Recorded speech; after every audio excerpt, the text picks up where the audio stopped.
नमस्कार, दिन भर की बड़ी खबरों में आपका स्वागत है। मैं हूं आपके साथ सुनीता तिवारी। आज के इस बुलेटिन में हम बात करेंगे प्रधानमंत्री नरेंद्र मोदी ने संविधान दिवस के मौके पर संविधान निर्माताओं को श्रद्धांजलि दी। बोले, मुझ जैसे व्यक्ति को प्रधानमंत्री बना दिया, ये संविधान की ही ताकत है। फिर बात करेंगे पश्चिम बंगाल की मुख्यमंत्री ममता बनर्जी के SIR को लेकर दिए बयान पर भड़की बीजेपी सांसद कंगना रनावत, पाकिस्तान पर भी साधा निशाना। और बुलेटिन के आखिर में बात होगी बिहार के डिप्टी CM सम्राट चौधरी ने गृह मंत्रालय संभालते ही बड़ा बयान दिया है। कहा, अपराधियों के घरों पर बुलडोजर भी चलाया जा सकता है। लेकिन दिन भर की बड़ी खबरों से पहले एक नजर आज की सुर्खियों पर। संविधान दिवस पर संसद में हुआ विशेष कार्यक्रम। राष्ट्रपति द्रौपदी मुर्मू ने देशवासियों को संविधान दिवस की शुभकामनाएं दी। बोली, भारत का लोकतंत्र दुनिया के लिए है मिसाल। संविधान दिवस पर प्रधानमंत्री मोदी का संदेश, विकसित भारत के लिए संविधान निर्माताओं की दूरदृष्टता ही देती है प्रेरणा। अधिकारों से लेकर दायित्वों तक का है जिक्र। 27 नवंबर को नोएडा आएंगे मुख्यमंत्री योगी आदित्यनाथ। अस्पताल, भंगेल एलिवेटेड और नोएडा जंगल ट्रेल का करेंगे शुभारंभ। 26/11 मुंबई हमले की 17वीं बरसी पर राष्ट्रपति द्रौपदी मुर्मू, प्रधानमंत्री मोदी ने दी श्रद्धांजलि। आतंकवाद के खिलाफ जीरो टॉलरेंस की नीति दोहराई।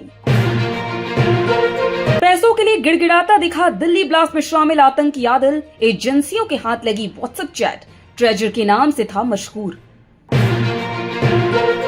गेटवे ऑफ इंडिया पर 26/11 मुंबई हमले की 17वीं बरसी पर मुख्यमंत्री देवेंद्र फडणवीस ने दी श्रद्धांजलि। शहीदों को किया नमन।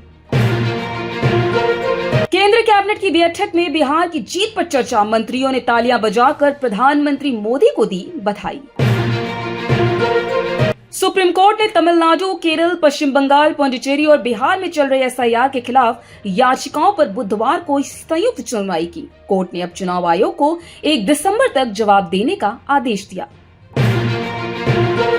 राम मंदिर पर फहराए धर्म ध्वजा तो पाकिस्तान को हुई परेशानी। UN जा पहुंचा, कहा मुस्लिम विरासत को खतरा है।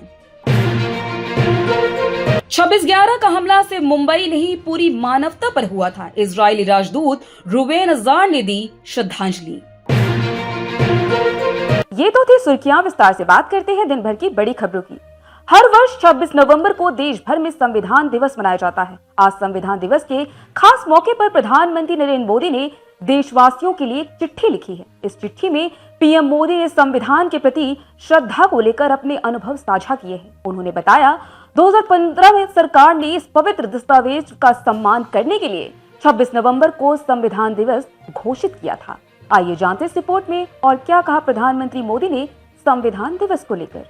बता दें कि प्रधानमंत्री मोदी ने पत्र में अपने राजनीतिक सफर को लेकर कहा, यह हमारे संविधान की ताकत है जिसने मुझ जैसे व्यक्ति को, जो एक साधारण और आर्थिक रूप से पिछड़े परिवार से आता है, 24 साल से ज्यादा समय तक लगातार सरकार का मुखिया बना दिया। मुझे आज भी 2014 के वो पल याद हैं जब मैं पहली बार संसद आया था और लोकतंत्र के सबसे बड़े मंदिर की सीढ़ियों को छूकर सिर झुकाया था।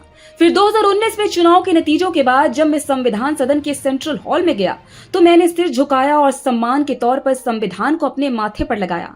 इस संविधान ने मुझ जैसे कई और लोगों को सपने देखने और उसके लिए काम करने की ताकत दी है। संविधान सभा के सदस्यों को श्रद्धांजलि देते हुए प्रधानमंत्री मोदी ने डॉक्टर राजेंद्र प्रसाद, डॉक्टर बाबा साहेब अम्बेडकर और कई जानी मानी महिला सदस्यों को याद किया, जिनके विजन ने संविधान को बेहतर बनाया। उन्होंने संविधान की 60वीं सालगिरह के दौरान गुजरात में संविधान गौरव यात्रा और इसकी 75वीं सालगिरह के उपलक्ष्य में संसद के स्पेशल सेशन और देश भर में हुए प्रोग्राम जैसे मील के पत्थरों पर बात की, जिनमें रिकॉर्ड पब्लिक पार्टिसिपेशन देखा गया। इस साल के संविधान दिवस पर जोर देते हुए ये खास तौर पर महत्वपूर्ण है क्योंकि यह सरदार वल्लभ भाई पटेल और भगवान बिरसा मुंडा की 150वीं जयंती है, वंदे मातरम की 150वीं सालगिरह और श्री गुरु तेग बहादुर जी की 350वीं शहादत की सालगिरह के साथ मेल खाता है। PM मोदी ने कहा, ये शख्सियतें मील के पत्थर हमें पार कर्तव्यों की अहमियत की याद दिलाती हैं। जैसे कि संविधान के आर्टिकल 51A में बताया गया कि उन्होंने महात्मा गांधी के इस विश्वास को याद किया उन्होंने कहा कि संविधान ने हमें मतदान का अधिकार दिया है और इसका उपयोग करना हमारा कर्तव्य है। अंत में पीएम मोदी ने सभी देशवासियों से एक कर्तव्यनिष्ठ नागरिक के रूप में अपने दायित्वों का पालन करने का संकल्प लेने का आह्वान किया, ताकि 2047 तक एक विकसित और सशक्त राष्ट्र का निर्माण किया जा सके।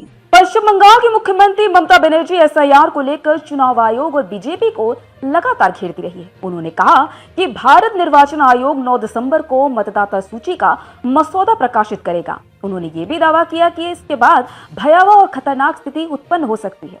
तृणमूल कांग्रेस चीफ और बंगाल सीएम ममता बनर्जी के बयान पर बीजेपी सांसद कंगना रनावत ने भी पलटवार किया है। आइए जानते हैं इस रिपोर्ट में क्या कुछ है इस पूरी खबर में। बता दें कि बीजेपी सांसद कंगना रनावत ने पश्चिम बंगाल की मुख्यमंत्री ममता बनर्जी के बयान पर कहा कि ऐसी धमकियों से देश डरने वाला नहीं है। पूरा देश इन घुसपैठियों को हटाना चाहता है। जिस तरह से शरीर में कैंसर होता है, उसी तरह देश में ये घुसपैठिए होते हैं, तो उनको पूरा देश निकालना चाहता है। दरअसल ममता बनर्जी ने सवाल उठाते हुए कहा कि अगर आप घुसपैठियों को निकालने के लिए एसआईआर कर रहे हैं, तो असम में एसआईआर क्यों नहीं किया जा रहा, जो कि 4 चुनावी राज्यों में से एक है। साथ ही उन्होंने कहा कि मध्य प्रदेश और राजस्थान में एसआईआर का ड्रामा क्यों नहीं हो रहा। बंगाल की मुख्यमंत्री ने जोर देकर कहा कि आखिरी बार एसआईआर 2002 में किया गया था और इसमें 2 से 3 साल लग गए थे। बीजेपी कार्यालय से सूची को अंतिम रूप नहीं दिया जा सकता। चुनाव आयोग का काम निष्पक्षता से काम करना है। इसी बयान को लेकर भाजपा सांसद कंगना रनावत ने बंगाल की मुख्यमंत्री ममता बनर्जी पर कटाक्ष किया था। वहीं राम मंदिर में ध्वजारोहण कार्यक्रम को लेकर पाकिस्तान बौखला गया है। पाकिस्तान के विदेश मंत्रालय ने यूएन से इस मामले पर ध्यान देने की मांग की है। पाकिस्तान की प्रतिक्रिया को लेकर बीजेपी सांसद कंगना रनावत ने कहा, पाकिस्तान घबरा रहा है क्योंकि वो दिन पर दिन डूब रहा है। वे भीख का कटोरा बन गया और हम तीसरी सबसे बड़ी इकोनॉमी है और जल्द ही पहली सबसे बड़ी इकोनॉमी बन जाएंगे। बिहार में गृह विभाग की कमान संभालने के साथ ही बिहार के डिप्टी सीएम सम्राट चौधरी ने बड़ा बयान दिया है। उन्होंने अपराधियों को सख्त चेतावनी दे दी है। पत्रकारों से बातचीत के दौरान सम्राट चौधरी ने साफ कर दिया कि राज्य में अपराधों के खिलाफ कोई ढील नहीं दी जाएगी। अगर कोर्ट के आदेश होंगे तो अपराधियों के घरों पर बुलडोजर भी चलाया जाएगा। आइए जानते इस रिपोर्ट में और क्या कहा बिहार के डिप्टी सीएम सम्राट चौधरी ने बिहार में पनपते अपराधियों के राज को लेकर। बिहार के डिप्टी सीएम सम्राट चौधरी ने कहा, हमने कई चीजों पर फोकस किया है। चौधरी ने आगे कहा कि लगातार जो नीतीश कुमार जी ने बिहार में लॉ एंड ऑर्डर पर काम किया है, हम उसको और दुरुस्त करेंगे। सम्राट चौधरी ने कहा, स्कूल और कॉलेज के पास विशेष तौर पर पुलिस फोर्स तैनात किया जाएगा ताकि बहन बेटियों को कोई छेड़े नहीं। इस स्क्वाड का नाम एंटी रोमियो स्क्वाड होगा। अब जेल को पूरी तरीके से निगरानी में रखा जाएगा। जेल में जब तक डॉक्टर के कहने पर ना कहा जाए बाहर का खाना नहीं जाएगा। सोशल मीडिया पर अगर कोई किसी को गाली देगा उस पर भी कार्रवाई की जाएगी। गृह मंत्री ने कहा, अपराधियों के घर पर बुलडोजर चलेगा। जहां कोर्ट का आदेश होगा, अपराध पर 0 टॉलरेंस होगा। अभी 400 माफिया चिन्हित किए गए हैं। अगर कोर्ट का ऑर्डर होगा तो उनकी संपत्ति जब्त की जाएगी, उनके घर पर बुलडोजर चलाया जाएगा। बता दें कि बिहार में नीतीश की नई सरकार गठन के बाद तेजी से बुलडोजर एक्शन होता दिख रहा है। पटना, आरा और मुजफ्फरपुर में बुलडोजर एक्शन हुआ। पटना में स्टेशन रोड पर सड़क किनारे अवैध अतिक्रमण को हटाने के लिए बुलडोजर से कार्रवाई की गई। सड़क किनारे बनी झोपड़ियों को हटाया गया। आरा में शहर के मुख्य मार्गों पर किए गए अतिक्रमण पर बुलडोजर चलाकर गिराया गया। प्रशासन ने लोगों को पहले ही नोटिस दिया था, लेकिन अतिक्रमण न हटाने पर कार्रवाई हुई है। वहीं मुजफ्फरपुर में करीब 250 अवैध दुकानों को बुलडोजर से हटाया गया। इस दौरान बड़ी संख्या में पुलिस फोर्स भी मौजूद रही। तो आज इस बुलेटिन में इतना ही। आप देखते रहिए द लोकसभा।